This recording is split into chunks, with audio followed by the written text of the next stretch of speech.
Attorney Lehana's heart pounded as the massive doors of the Galactic Tribunal slid open with a deep, resonating hum.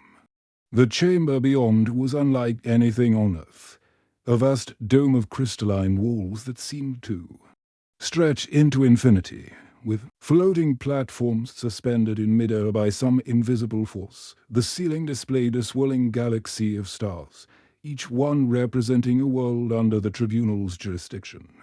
Her footsteps echoed against the polished floor as she walked forward, her simple black Earth suit looking plain against the backdrop of alien technology. Holographic displays flickered around the chamber, showing real-time feeds from across the galaxy, space stations orbiting gas giants, mining operations on asteroid belts, and massive ships moving between star systems. The three judges sat on elevated platforms that floated 20 feet above the courtroom floor. Judge Vorthik dominated the center position, his body made entirely of living crystal that caught and reflected the chamber's lights in dazzling patterns. Each facet of his form seemed to pulse with its own inner light, and when he moved, it sounded like wind chimes made of diamonds. To his left sat Judge Nexira, whose ethereal form shifted between solid and translucent. Like smoke given consciousness, her voice came from everywhere and nowhere at once. On the right perched Judge Zephyros, a mechanical being whose chrome body hummed with processing power, optical sensors glowing blue as they analyzed everything in the room. So this is humanity's finest legal mind. Judge Vorthik's voice rumbled through the chamber like distant thunder, his crystalline form casting rainbow patterns on the walls. How quaint. The word quaint hung in the air like an insult. Several alien observers in the gallery, beings with tentacles, wings, and forms that defied human understanding, made sounds that could only be described as laughter. A Gelarian diplomat, resembling a walking tree with glowing bark, rustled its leaves in what Hannah recognized as amusement.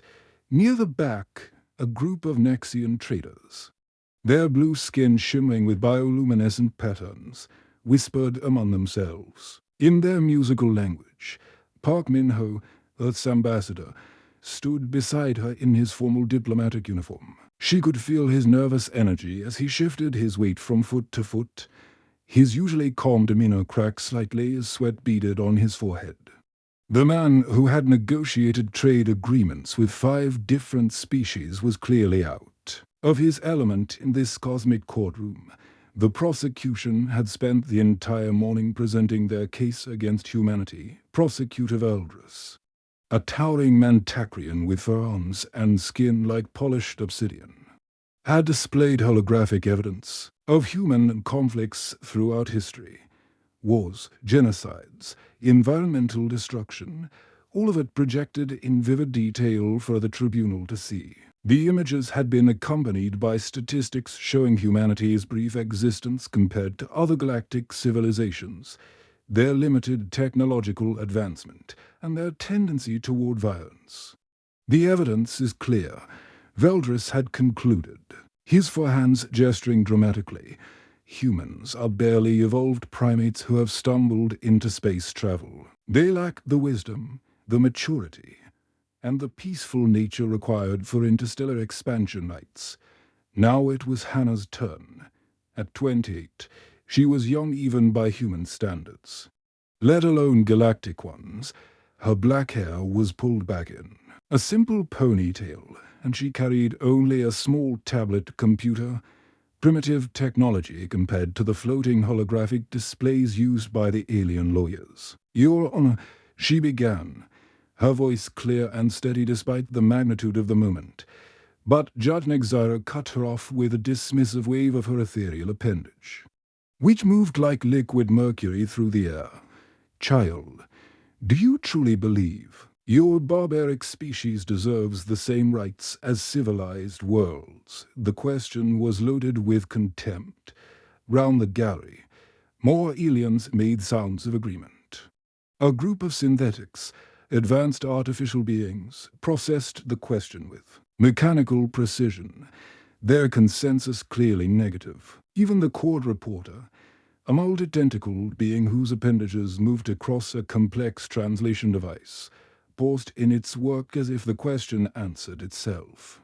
Hannah felt the weight of not just the tribunal's judgment, but the future of her entire species resting on her shoulders. Behind her, she could sense the small human delegation, scientists, diplomats, and military advisors who had traveled across the galaxy for this moment.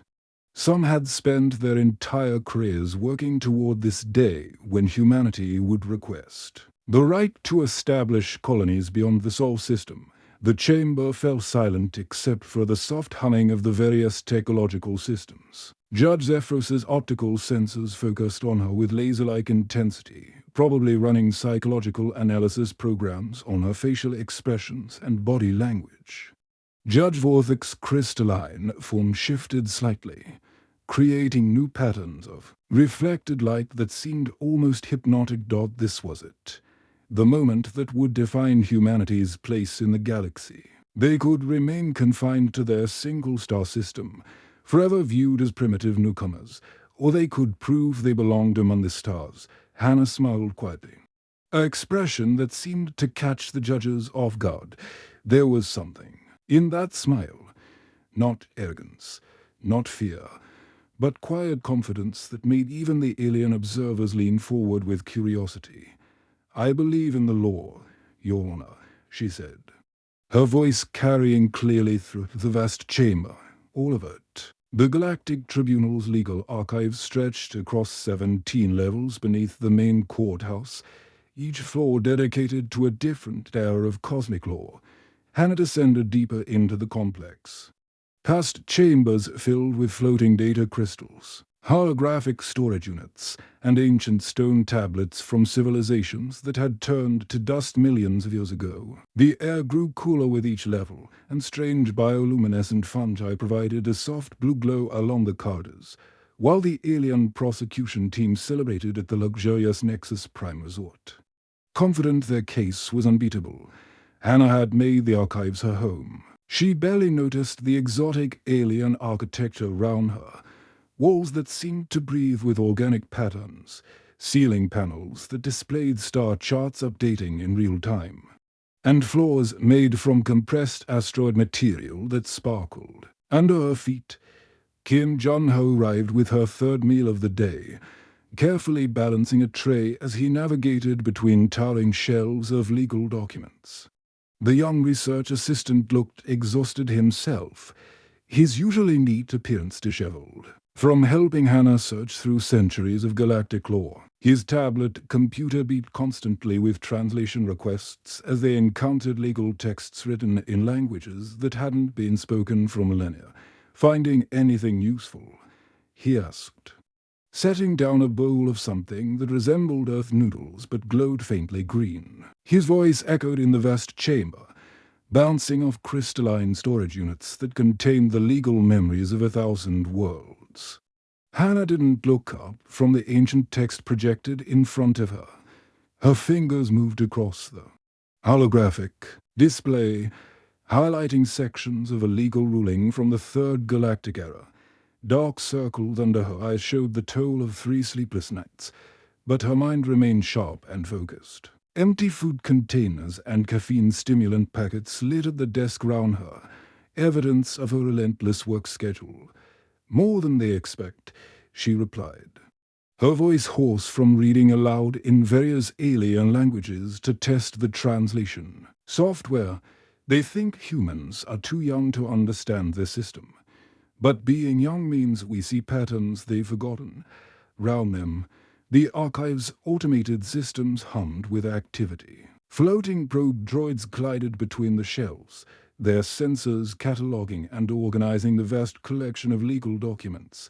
Occasionally, one would pause near Hannah, its optical ray focusing on the text she was studying before moving on with a satisfied beep. The machine seemed almost curious about this strange human who was accessing materials that hadn't been requested in centuries.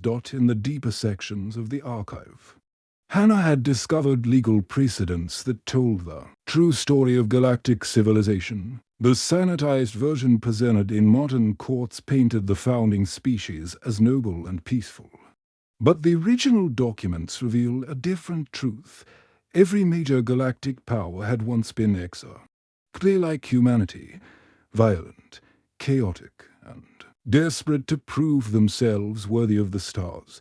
She pulled up a holographic display showing the Vorthakian expansion wars fought over 3,000 years ago. The crystalline beings, now so proud and judgmental, had once strip-mined entire planets and enslaved lesser species. Their early legal codes were brutal, allowing for the complete destruction of civilizations that refused to submit to Vorthakian rule. "Look at this," she called to Jun-Ho, gesturing to a section of ancient Nexran law, the ethereal cleansing protocols. Judd Nexira's own ancestors used to erase the memories of entire populations they considered mentally inferior.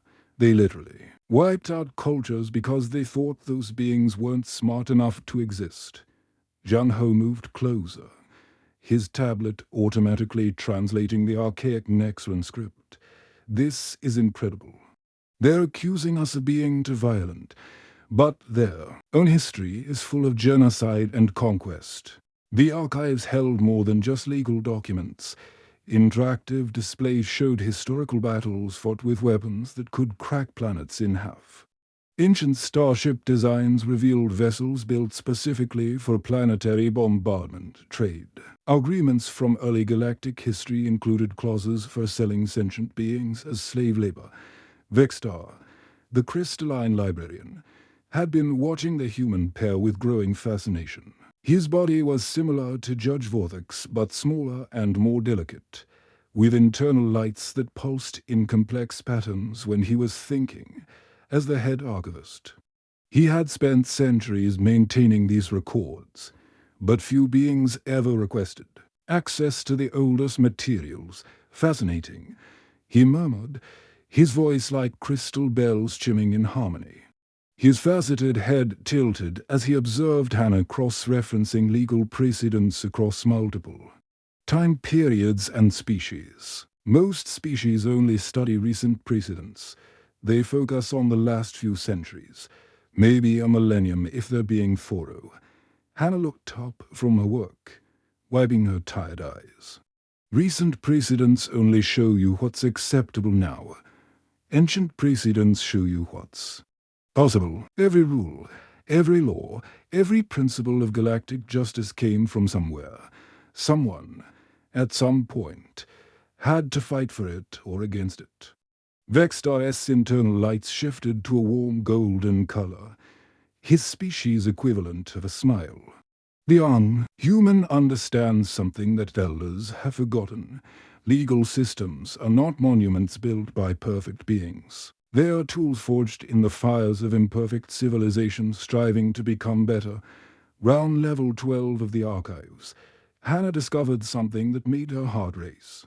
Buried in a collection of interspecies treaty documents was a legal principle that had been ignored for so long it might as well have been forgotten. The doctrine of evolutionary potential, established during the very first Galactic Council over 5,000 years ago. "Jun-Ho, come look at this," she called, her voice filled with excitement for the first time in days. The young man hurried over, nearly tripping over a cleaning robot that was polishing the ancient floors. "What did you find?" "The foundation of everything," she replied, highlighting the relevant text, "the very first law that established the criteria for galactic citizenship. It doesn't say anything about being peaceful or advanced. It talks about potential, the ability to grow, to learn, to become something greater than what you are." As the galactic night cycle began, casting the archives in deeper shadows, Hannah continued her work. Above them, alien ships moved through Nexus Prime's orbital traffic patterns, their crews unaware that 17 levels below, a young human lawyer was uncovering the forgotten truths that would shake the foundations of Galactic Law, the morning. Son of Nexus Prime cast long shadows through the Tribunal's crystalline walls as beings from across the galaxy filed into the courtroom. Word had spread through the station's cantinas and diplomatic quarters that the human lawyer might actually put up a fight. The gallery buzzed with excitement as creatures of every imaginable form took their seats, some floating, others perched on specialized platforms designed for their unique physiologies. Hannah walked through the massive doors with a completely different energy than the day before. Her shoulders were straight, her stride confident, and most importantly, she carried a data pad loaded with 3 days' worth of research that would change everything. Behind her, Kim Do-yeon wheeled in a portable holographic projector, its sleek Earth-designed frame looking primitive next to the Tribunal's advanced technology. The prosecution team, led by the four-armed man Takri and Valrus, lounged confidently at their floating platform. They had spent the previous evening celebrating at the exclusive Nebula Club, convinced that today would be nothing more than a formality before humanity's petition was denied. Valdris's obsidian skin gleamed under the chamber's lights as he whispered jokes to his colleagues about primitive human legal tactics. Judge Vorthic's crystalline form caught the morning light, creating rainbow patterns that danced across the courtroom walls. His internal luminescence pulsed with what could only be described as smugness. Judge Nexira's ethereal form shimmered with anticipation, while Judge Zephyros's mechanical sensors focused with laser precision on every detail of the scene. The alien observers filled the gallery to capacity.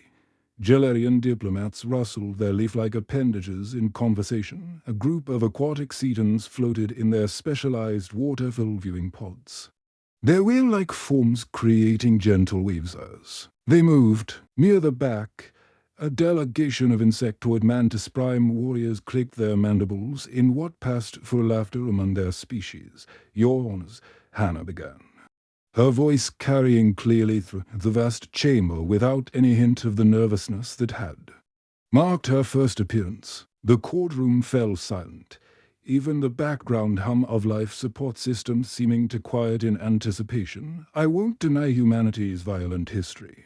The words hit the courtroom like a photon torpedo striking an unshielded hull. Gasps echoed from the gallery. Several alien observers sat forward in their seats, tentacles, stalks, and optical sensors all focusing on this unexpected development. Even Prosecutor Valdris looked surprised, his hands pausing mid-gesture as he processed what he had just heard. "We've made mistakes," Hannah continued, her admission sending ripples of confusion through the assembled beings. "We've fought wars, destroyed ecosystems, and caused suffering to our own species and others. But according to Precedent 847 Alpha, established by the Vorthakian Empire itself, a species' past conflicts cannot disqualify them if they show growth and potential." The courtroom erupted. Alien voices created a cacophony of sounds, clicks, whistles, harmonics, and languages that had no equivalent in human vocal cords. Judge Vorthic's crystalline form began to darken, internal lights shifting from bright white to deep red, a clear sign of agitation among his species. "That precedent doesn't apply to," he began, his voice like grinding granite. "With respect, Your Honor." "It does." Hannah's interruption sent another wave of shock through the gallery. No one interrupted Judge Vorthic. His crystalline form had presided over galactic law for over 2 millennia, and lesser beings simply did not cut him off mid-sentence. Kim Do-yeon activated the portable holographic projector, and suddenly the air above the courtroom filled with 3-dimensional displays of historical data. Ancient starship battle formations materialized in glowing detail, showing massive Vorthakian dreadnoughts reducing peaceful worlds to molten slag. The images were pulled directly from the Tribunal's own archives. Impossible to dispute or dismiss. The Vorthakian expansion wars kill billions, Hannah stated, her voice steady as the holographic display showed planet after planet falling to crystalline warships.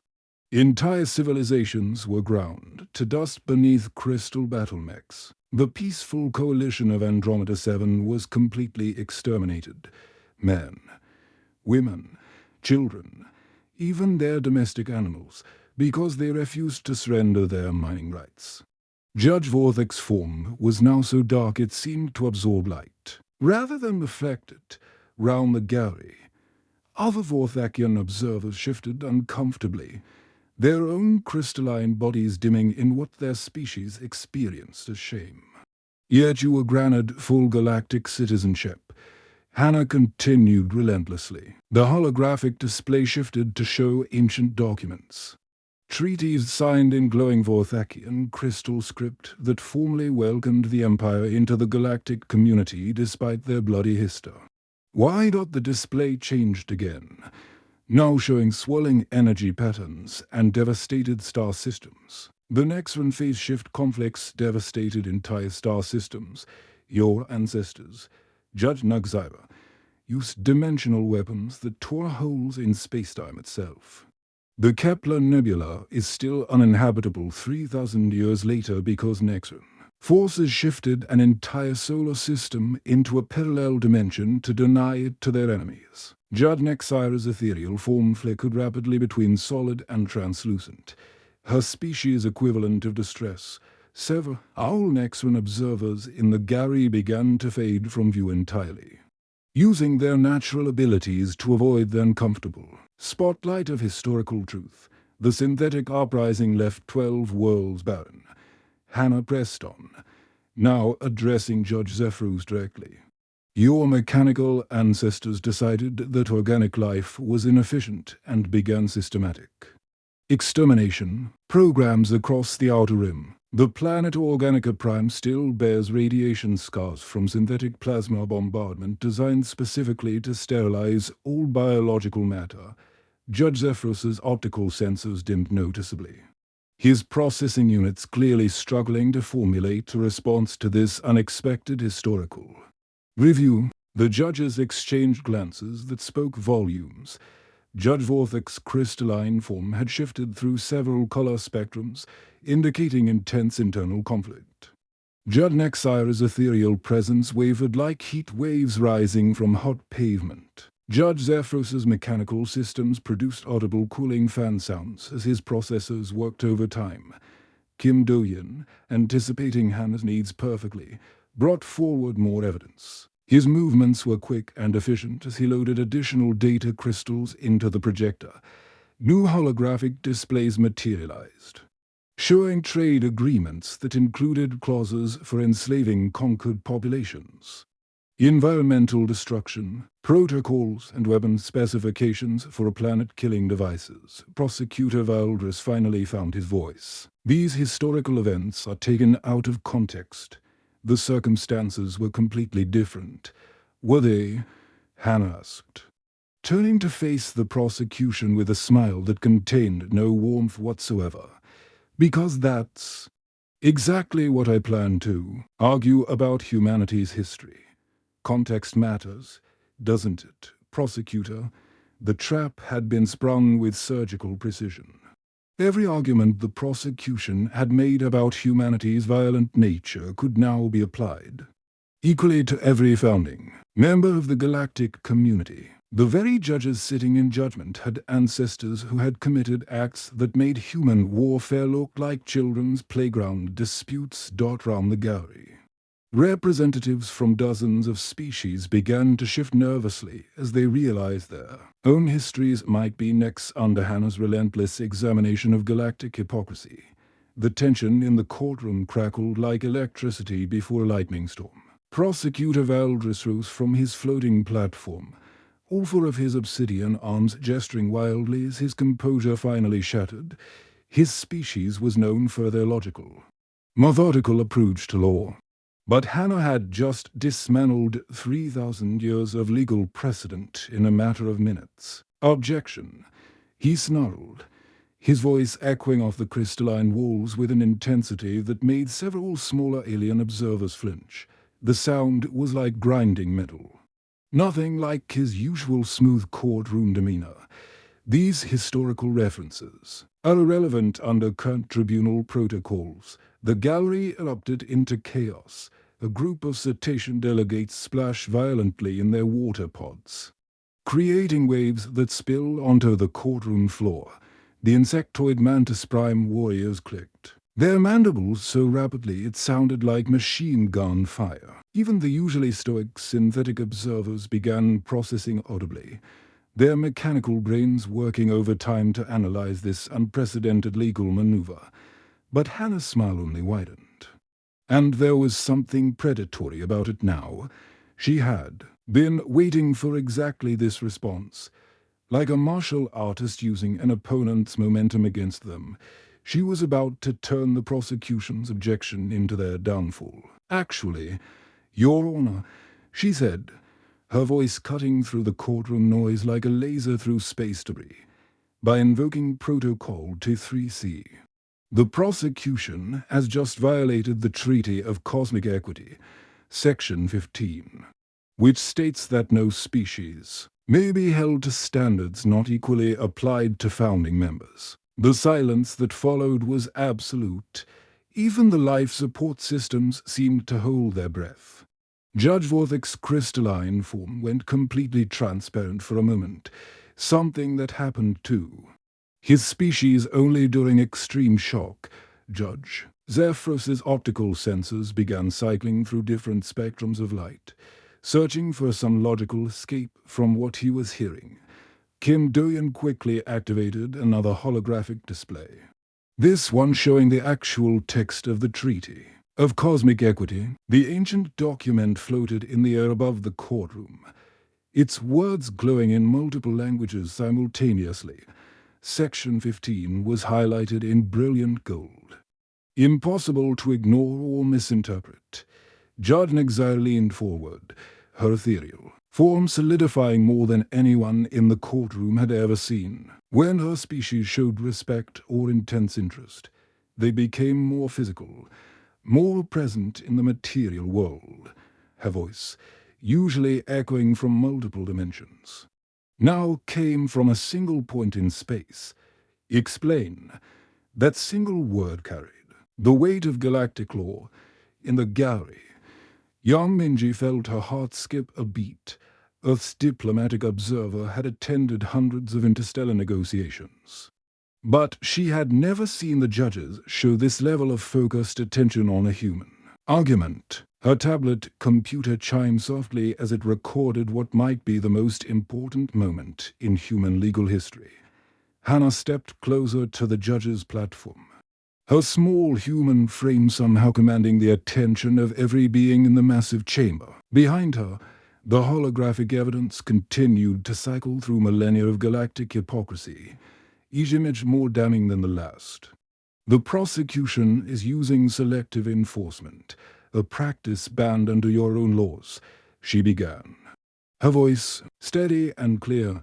"They present humanity's violent history as disqualifying evidence while ignoring identical or worse behaviors from every founding species of this tribunal." She gestured to the floating displays round the courtroom. "Judge Vorthik, your people's expansion wars involved the complete genocide of 17 peaceful civilizations.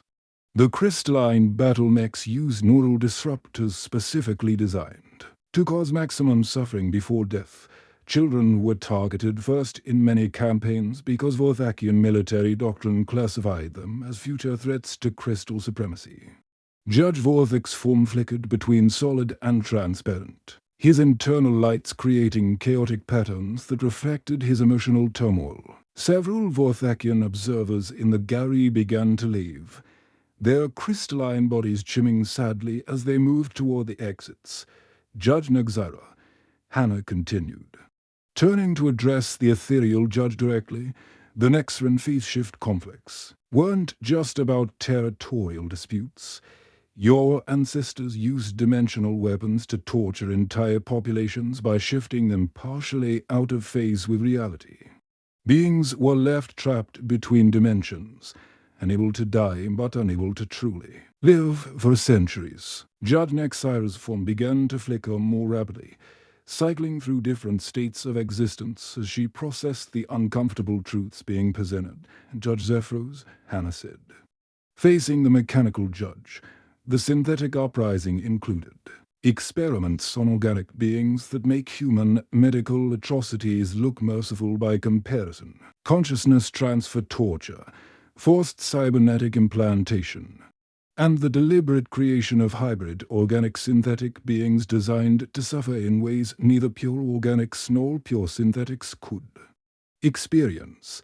Judge Zephyros's cooling systems, activated with audible whirring sounds, his processors clearly overheating from the stress of confronting his species' dark history. Either all species must be judged by their worst historical moments, Hannah declared, her voice rising to carry throughout the chamber, or none should be. You cannot have it both ways. The legal principle was so simple, so fundamentally fair, that it was impossible to argue against. The prosecution had walked directly into a trap of their own making by trying to use selective historical evidence. Prosecutor Valdris frantically consulted his legal databases, his four hands moving across multiple holographic interfaces simultaneously, but there was no escape from the logic Hannah had presented. The Treaty of Cosmic Equity was one of the foundational documents of galactic civilization, signed by every member species and impossible to override or ignore. In the diplomatic section of the gallery, young Menji watched in amazement as the alien judges struggled to respond to arguments they'd never anticipated from a primitive human. Her years of experience in interstellar relations had taught her to read alien body language. And what she was seeing was unprecedented. These beings, who had ruled galactic law for millennia, were being outmaneuvered by a young human woman who had spent 3 days in their own archives.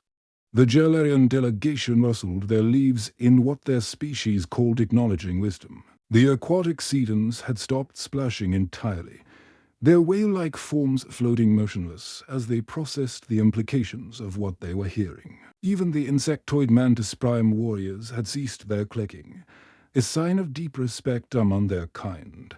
Round the courtroom, automated recording systems continued to capture every word, every gesture, every moment of this historic confrontation. News drones from across the galaxy transmitted the proceedings in real time, and already reports were reaching distant star systems about the human lawyer who was rewriting the rules of cosmic justice. The trap was complete. Like a master of Aikido redirecting an attacker's force, Hannah had used the prosecution's own arguments to destroy their case. The judges found themselves caught between their own laws and their own prejudices, with no legal way to escape the perfect logical prison she had constructed round them. The courtroom held its breath, waiting to see how beings who had never been challenged in this way would respond to having their authority questioned by the very laws they claimed to uphold. The hours that followed felt like an eternity suspended. In space, the 3 judges had withdrawn to their private deliberation chamber, leaving the courtroom buzzing with nervous energy from beings across the galaxy. Outside the massive tribunal windows, Nexus Prime's orbital traffic continued its endless dance, cargo ships from distant worlds, sleek diplomatic vessels, and massive colony transports carrying millions of passengers between star systems. Hannah sat quietly at the defense table, her hands folded as she watched the alien observers. Some had left during the recess, probably to send urgent messages to their home worlds about what they had witnessed. Others remained, creating small groups where different species attempted to communicate through universal translators that struggled with the emotional complexity of what they had experienced. Kim Do-yeon paced nervously behind her, his tablet constantly chiming with news updates from across the galaxy. The Andromedan News Network is calling it the day the tribunal trembled, he whispered. The Cetacean Broadcasting System says you've already inspired 3 other species to file expansion petitions.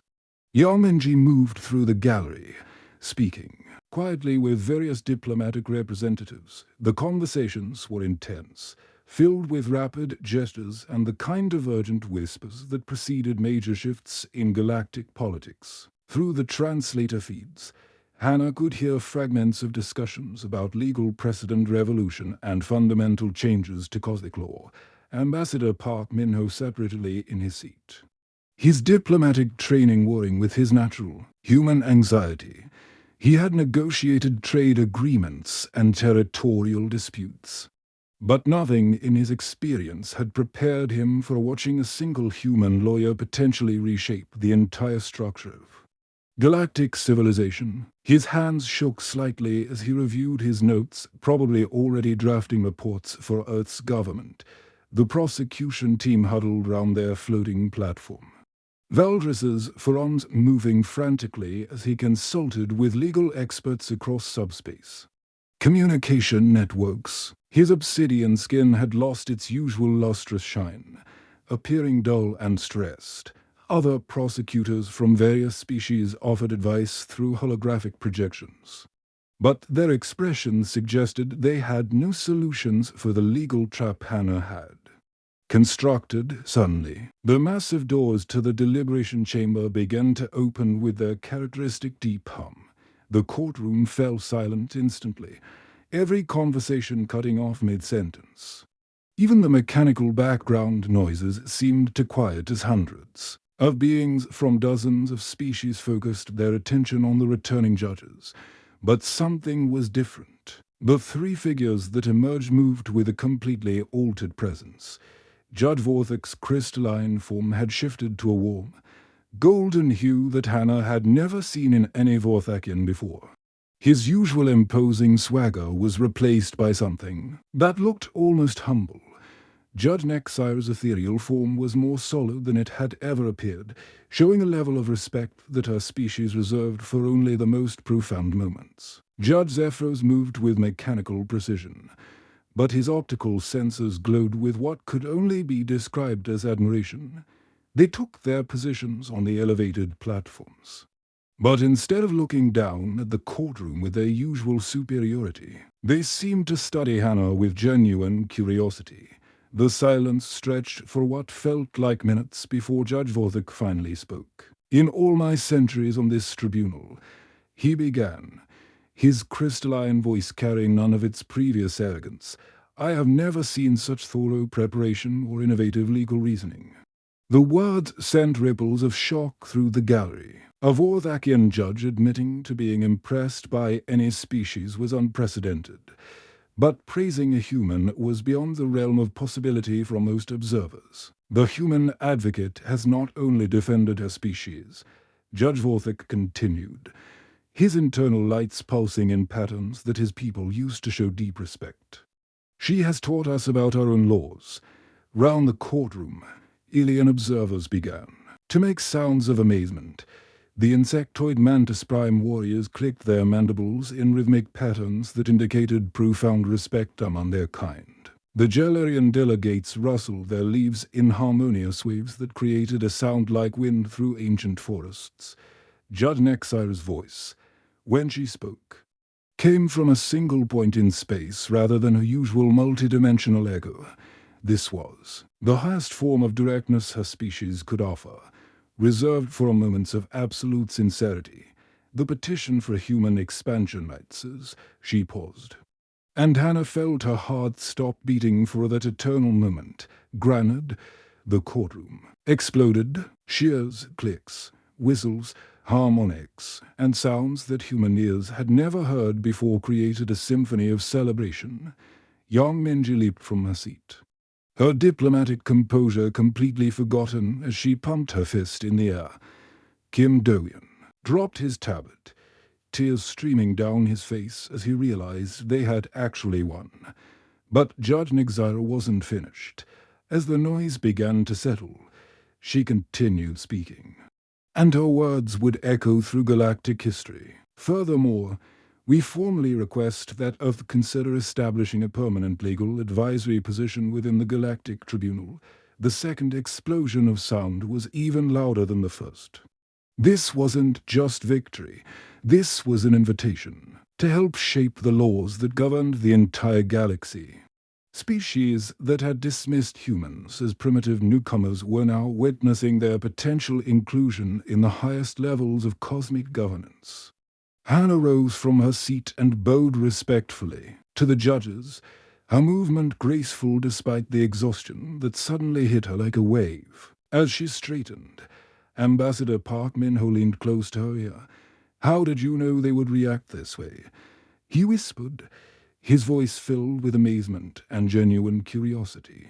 Hannah's smile was tired but triumphant. Round them, the celebration continued as beings from across the galaxy acknowledged what they had witnessed. Not just a legal victory, but a demonstration of human potential that would change everything. "Simple," she replied, her voice barely audible over the continuing celebration. "Every species respects those who do their homework. Humans just happen to be very good at homework."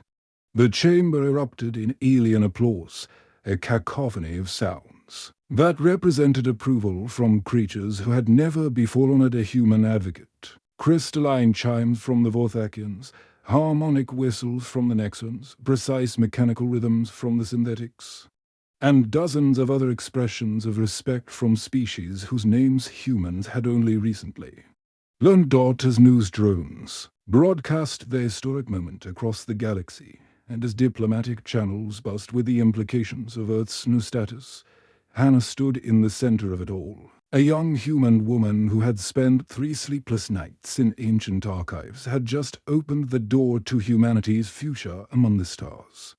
The courtroom gradually began to empty as beings departed to carry word of this historic day to their home worlds. But the impact of what had happened would ripple through galactic civilization for generations to come. Humanity had proven itself not through military might or technological superiority, but through something far more powerful, the simple determination to understand and master the law, D&D.